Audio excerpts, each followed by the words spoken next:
حياكم الله واهلا وسهلا. مبروك على الشعب العراقي هذا النصر اليوم صباح يوم 8/6/2017. اكتملت هذه العمليات وحققت العمليات هدفها بالصورة الصحيحة، وتحررت كافة الأراضي التابعة لمحافظة نينوى بعزيمة وهمة أبناء الحشد وفصائل المقاومة.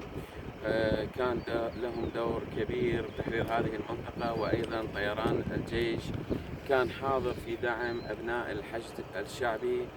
كل الشكر والتقدير من دعم الحشد وأبنائه بهذه المعركة، خاصة أصحاب المواكب الدعم اللوجستي. وأيضا أخص بالشكر أنا أبناء ومقاتلين اللواء الثالث اللي كان لهم دور كبير أيضا بهذه المعركة، وأخص بالشكر كادر عمليات اللواء الثالث واستخبارات اللواء الثالث في تضحيتهم وعطائهم هذه العمليات. نتمنى الموفقية للجميع بعد استراحة إن شاء الله للمرحلة القادمة بعد رمضان، بعد عيد الإفطار. شكرا لكم. شكرا لك.